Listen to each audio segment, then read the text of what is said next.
Hello everyone, मैं शुभा शर्मा स्वागत करती हूँ आप सभी लोगों का आपके अपने चैनल जीएस बाय शुभा में।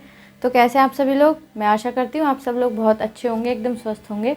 चलिए अब आज की हमारी जो ज्योग्राफी की क्लास है उस पर आते हैं। आप लोगों को पता ही है ज्योग्राफी के अंदर हम वर्ल्ड ज्योग्राफी पढ़ रहे हैं और वर्ल्ड ज्योग्राफी के अंदर भी जो हमारा टॉपिक चल रहा है वो हमारा चल रहा है लिथोस्फीयर यानी कि स्थल मंडल। तो स्थल मंडल के अंदर हम चट्टानों के बारे में पढ़ रहे थे। हमने ये जान लिया था कि जो चट्टानें हैं वो 3 प्रकार की होती हैं, ठीक है। तो उसमें भी हम जो आग्नेय चट्टानें होती हैं उसके बारे में पढ़ रहे थे, ठीक है। तो आग्नेय चट्टान में हम जो हमारी आग्नेय चट्टान होती है वो भी कई तरीके की होती है। तो उसमें हम बैथलिट जो चट्टानें होती हैं वो किस तरीके की होती हैं, क्या होता है उसके अंदर, मतलब उनकी शेप कैसी होती है, साइज़ कैसा होता है, वो पढ़ लिया था हमने जो हमारी लास्ट क्लास थी। अब उसके आगे का हम अब कवर करेंगे, ठीक है। तो नंबर ए तो हमने कर लिया था बैथोलिथ। अब नंबर बी डालिए, ठीक है। तो नंबर बी डालते हैं। तो बैथोलिथ के बाद क्या आता है हमारा स्टॉक। क्या आता है? स्टॉक। अब ये स्टॉक क्या होती है?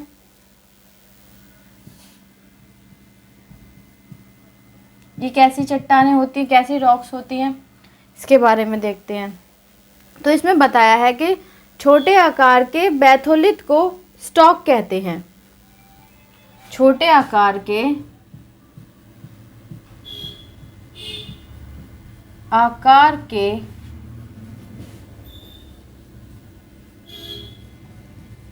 बैथोलिथ को स्टॉक कहते हैं। स्टॉक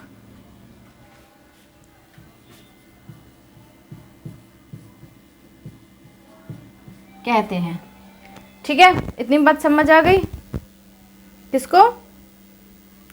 छोटे आकार के जो बैथोलिथ होते हैं उसको हम क्या बोलते हैं? उसको हम स्टॉक बोलते हैं। ओके, चलिए आगे इसमें है इसका ऊपरी भाग गोलाकार गुंबदनुमा होता है। जो ये चट्टानें होती हैं तो इसका ऊपरी भाग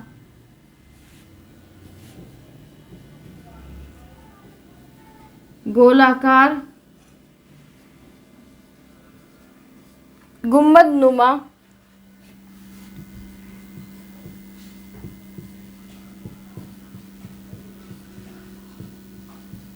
होता है, ठीक है। आगे है स्टॉक का विस्तार 100 वर्ग किलोमीटर से कम होता है। स्टॉक का विस्तार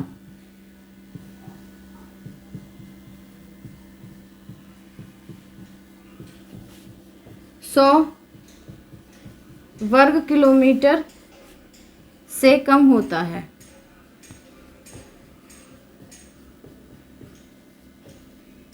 तो ये भी क्या है? एक आग्नेय चट्टान है, इग्नियस रॉक है ये भी स्टॉक। तो स्टॉक होती कैसी है? ये जो होती है ये चट्टान, तो जो छोटे आकार के जो बैथोलिथ होते हैं ना उन्हीं को हम स्टॉक कहते हैं। मतलब बैथोलिथ बड़े हो गए और स्टॉक उनका छोटा फॉर्म हो गया, उसको हम स्टॉक कहते हैं। तो इसका जो ऊपरी भाग होता है, जो ऊपर से ये जो चट्टानें होती हैं वो गोलाकार गुम्मदनुमा होती है। मतलब जैसे गुम्मद होती है ना, ऐसे इस तरीके से, तो इस तरीके से होती है। और स्टॉक का विस्तार कितने एरिया में होता है? तो 100 वर्ग किलोमीटर से कम, मतलब मैक्सिमम जो मतलब 100 वर्ग किलोमीटर जितना होता है उससे कम में ही इसका जो ये स्टॉक रॉक्स होती हैं इनका विस्तार हो जाता है, ठीक है। आई होप इतनी बात आपको समझ आ गई होगी।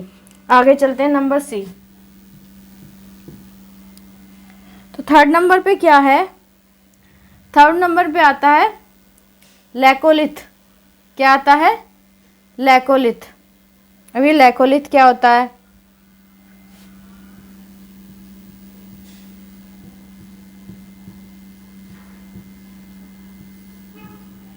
लैकोलिथ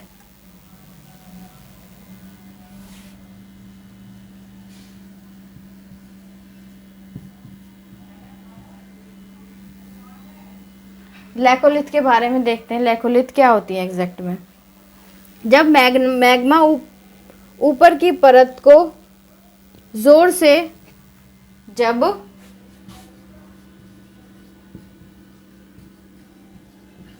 मैग्मा ऊपर की परत को जोर से, मैग्मा जो होता है वो क्या करता है, जो ऊपर की परत होती है उसको जोर से ऊपर को उठाता है और उसे जोर से ऊपर को उठाता है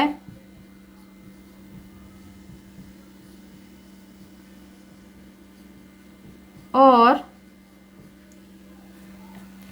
जोर से क्या करता है, उसको ऊपर को उठाता है और गुम्मदाकार रूप में जम जाता है और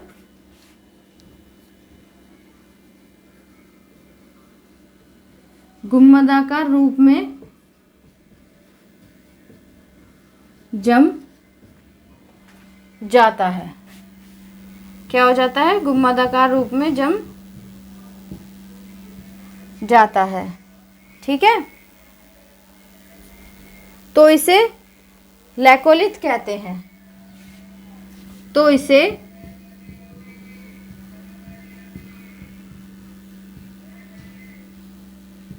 लैकोलिथ कहते हैं। इसको क्या कहते हैं, लैकोलिथ कहते हैं। ठीक है, इतनी बात क्लियर हो गई। चलो आगे इसमें है, मैग्मा के तेजी से ऊपर उठने के कारण, क्या है, मैग्मा के तेजी से ऊपर उठने के कारण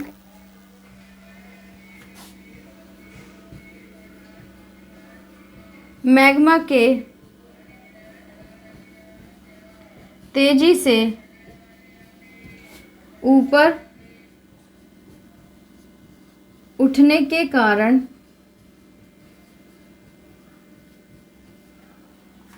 किसके, जो मैग्मा होता है उसके तेजी से ऊपर उठने के कारण यह गुम्बदनुमा ठोस पिंड छतरीनुमा दिखाई देता है। यह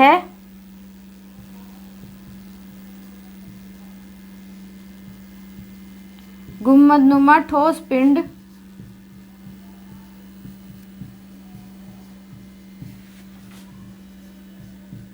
छतरीनुमा दिखाई देता है, दिखाई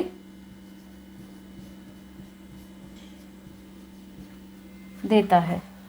ओके, आगे है इसमें, उत्तरी अमेरिका के पश्चिमी भाग में, उत्तरी अमेरिका के पश्चिमी भाग में लैकोलिथ के कई उदाहरण मिलते हैं। उत्तरी अमेरिका के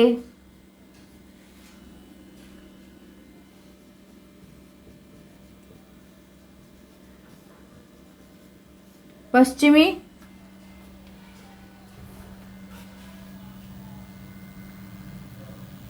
भाग में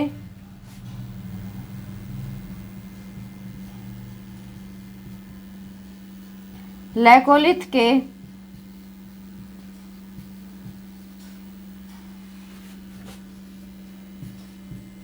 कई उदाहरण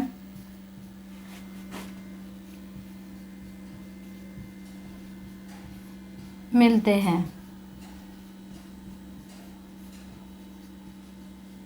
ओके, चलिए अब स्टॉक का पता चल गया क्या होता है स्टॉक। अब ये लैकोलिथ क्या होते हैं। तो लैकोलिथ जो है वो क्या है, लैकोलिथ जो रॉक्स हैं तो वो क्या है कि जब मैग्मा है, मैग्मा, तो मैग्मा क्या है, मैग्मा ऊपर की परत को जोर से ऊपर को उठाता है। मतलब जो ऊपर की लेयर होती है, जैसे ऊपर की जो लेयर है मैग्मा, उसको जोर से ऊपर की तरफ उठाएगा, जोर लगाएगा, क्योंकि है ना। और फिर क्या है, जो गुम्बदनुमा, उससे क्या होता है कि वो गुम्बदनुमा रूप में जम जाता है। तो वो ऐसे गुम्बदनुमा मतलब ऐसे ऊपर से थोड़ा इस तरीके से वो जम जाता है। इसे क्या है, तो इसे हम लैकोलिथ कहते हैं। तो इस शेप को मतलब हम क्या बोलेंगे, उसको हम लैकोलिथ बोलेंगे। तो जो मैग्मा है, मैग्मा के तेजी से ऊपर उठने के कारण यह गुम्बदनुमा ठोस पिंड छतरीनुमा दिखाई देता है। तो जब मैग्मा ऊपर की तरफ उठता है तो उसकी वजह से क्या है, जब ये ठोस हो जाता है तो ये गुम्बदनुमा जो पिंड है ये ऐसा लगता है जैसे छतरी हो, जैसे अम्ब्रेला होता है, इस तरीके से दिखता है। तो अब आगे क्या है कि जो लैकोलिथ हैं वो कहाँ मिलते हैं, जो अमेरिका का जो पश्चिमी भाग है उसमें लैकोलिथ के कई उदाहरण मिलते हैं। मतलब अमेरिका के पश्चिमी भाग में लैकोलिथ मिलते हैं। ठीक है, आई होप इतनी बात आपको क्लियर हो गई होगी। चलिए अब नंबर डी पे आते हैं।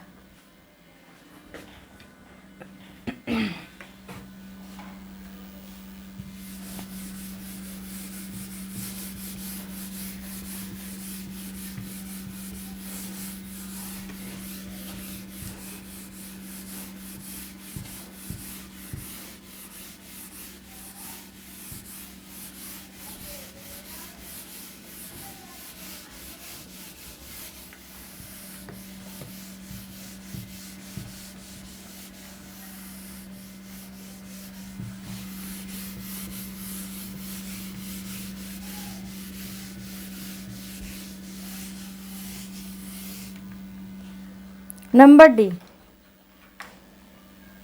ये तो था लैकोलिथ। नंबर डी पे है लैपोलिथ। क्या है? लैपोलिथ।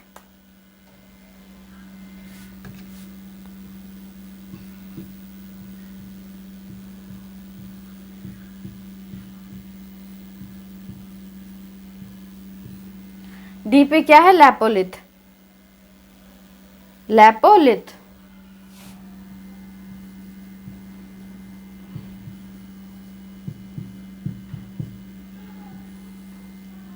तो अब ये लैपोलिथ क्या है?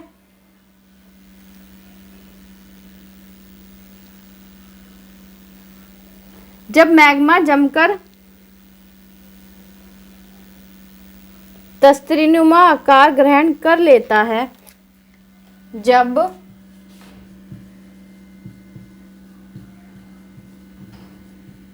मैग्मा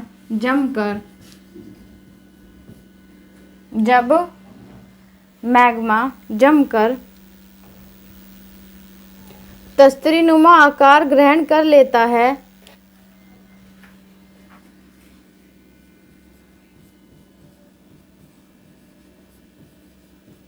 नुमा आकार ग्रहण कर लेता है,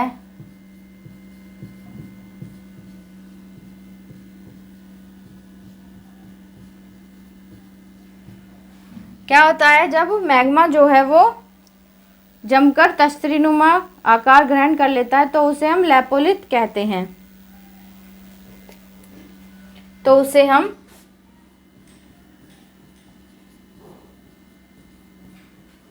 हम लैपोलिथ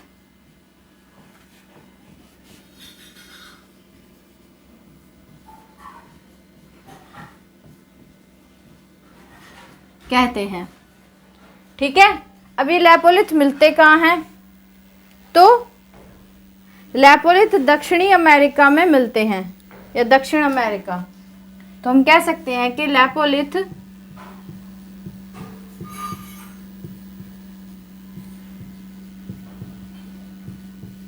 दक्षिण अमेरिका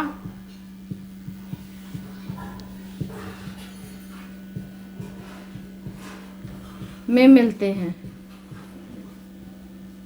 ठीक है, तो अभी लैपोलिथ क्या है कि जब मैग्मा जमकर तस्तरीनुमा आकार ले लेता है, मतलब मैग्मा भाई जैसे ही मैग्मा की फॉर्म शेप बदल रही है ना, ऐसे ही इनके नाम बदल रहे हैं, सब चीज़ वही, जैसे ही उसकी शेप बदल रही है। अब वो क्या, मैग्मा क्या है, कैसी शेप ले रहा है, वो तस्तरीनुमा आकार ले रहा है, तो उसको हम लैपोलिथ कह रहे हैं। और ये इस तरीके के जो लैपोलिथ है ये दक्षिणी अमेरिका में मिलते हैं।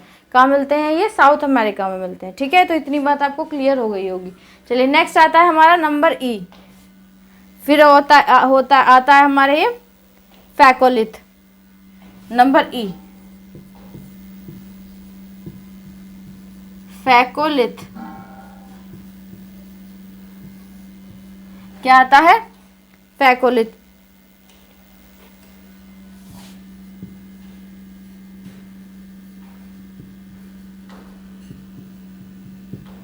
क्या आता है? फैकोलिथ। अब ये फैकोलिथ क्या होता है? जब मैग्मा लहरदार आकृति में जमता है तो फैकोलिथ कहलाता है। जब मैग्मा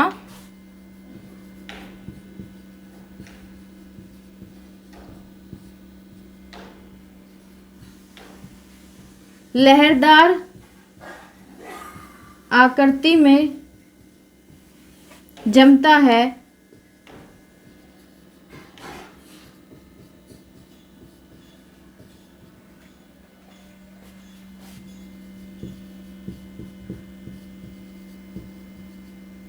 तो फैकोलिथ कहलाता है। क्या कहलाता है? फैकोलिथ कहलाता है। ठीक है,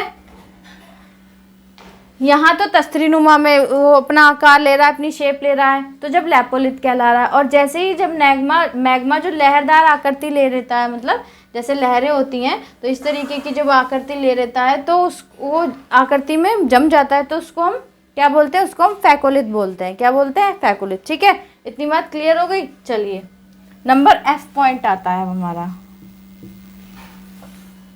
पॉइंट नंबर F। अब सिल क्या होता है? क्या? सिल।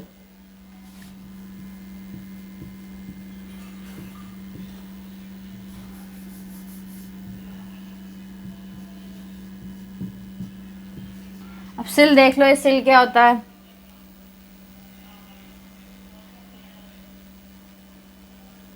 जब मैग्मा भूपृष्ठ के समानांतर जब मैग्मा भूपृष्ठ के समानांतर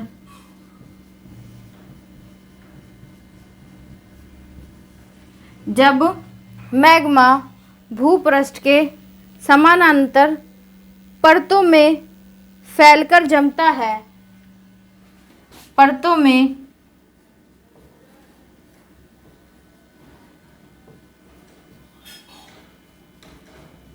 फैलकर जमता है, जमता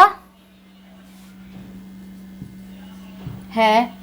जब मैग्मा भूपृष्ठ के समानांतर परतों में फैलकर जमता है तो उसे सिल कहते हैं। तो उसे क्या कहते हैं? सिल कहते हैं। ठीक है, क्या कहते हैं उसको? सिल कहते हैं। ये बात क्लियर हो गई।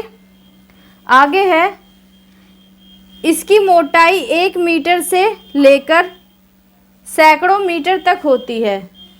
इसकी मोटाई 1 मीटर से लेकर सैकड़ों मीटर तक होती है। इसकी मोटाई 1 मीटर से लेकर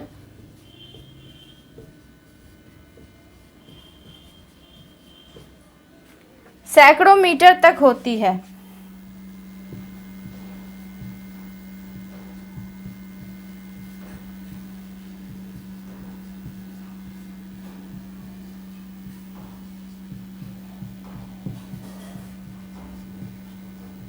कितनी होती है इसकी मोटाई? 1 मीटर से लेकर सैकड़ों मीटर तक होती है। छत्तीसगढ़ तथा झारखंड में सिल पाए जाते हैं।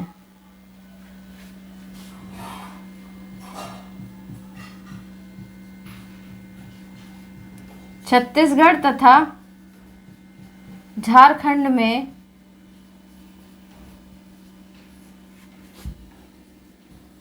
सिल पाए जाते हैं।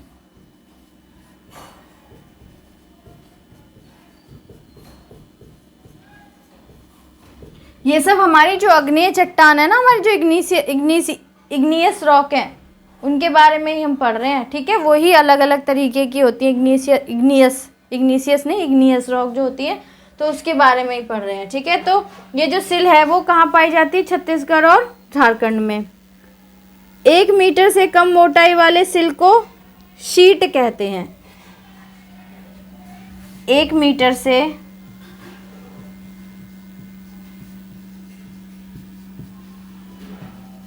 कम मोटाई वाले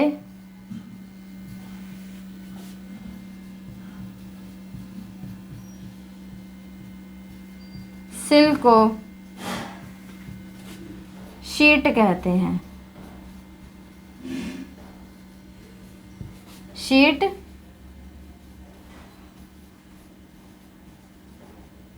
कहते हैं। ठीक है, अब देख लो, अब सिल क्या होता है। फैकोलिथ पढ़ लिया, अब सिल क्या होता है। तो सिल है जब मैग्मा भूपृष्ठ के, जो हमारी भूमि पृष्ठ है उसके समानांतर परतों में फैलकर जमता है। क्या, जो भूपृष्ठ है उसके समानांतर परतों में फैलकर जमता है तो उसे सिल कहते हैं। तो इसकी मोटाई 1 मीटर से लेकर सैकड़ों मीटर तक होती है। 1 मीटर भी होती है और सैकड़ों मीटर भी होती है इसकी मोटाई। ये पाए कहाँ जाते हैं? छत्तीस, इंडिया के अंदर छत्तीसगढ़ और झारखंड जो है राज्य, उनके अंदर सिल पाए जाते हैं।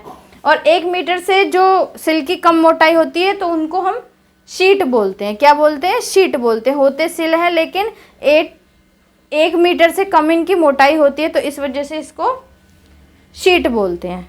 ठीक है, आई होप इतनी बात आपको क्लियर हो गई होगी, समझ आ गई होगी।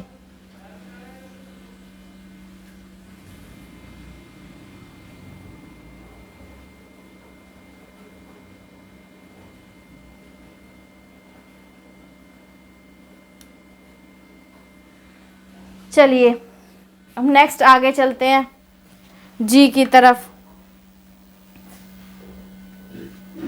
लास्ट है इसमें, फिर हमारा दूसरी तरीके की हमारी रॉक होती हैं, चट्टानें होती हैं, अवसादी चट्टान, उनके बारे में पढ़ेंगे। ठीक है,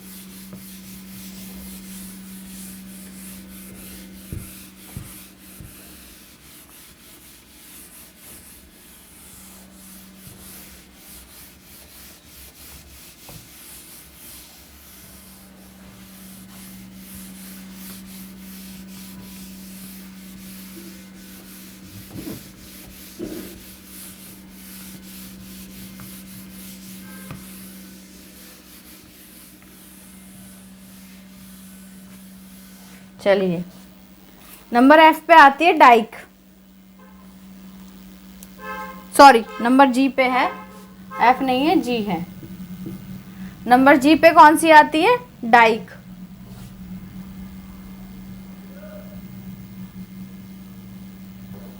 अब इसको इंग्लिश में कैसे लिखते हैं?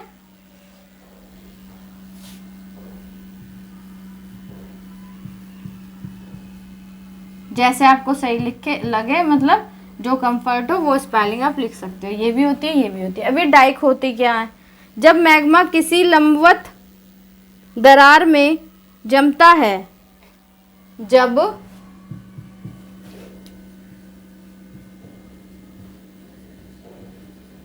मैग्मा किसी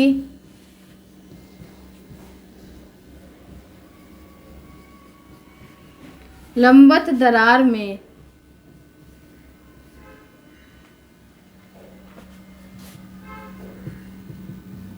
जमता है, जब मैग्मा किसी लंबवत दरार में जमता है तो डाइक कहलाता है। तो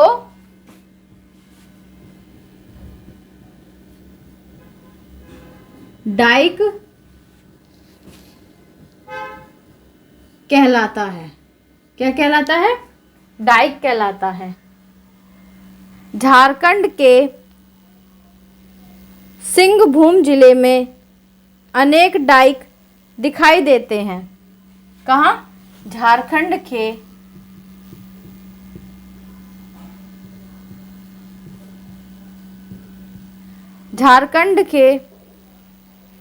सिंहभूम जिले में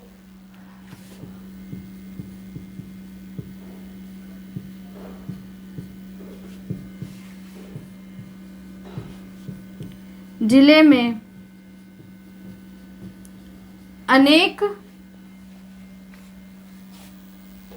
डाइक दिखाई देते हैं।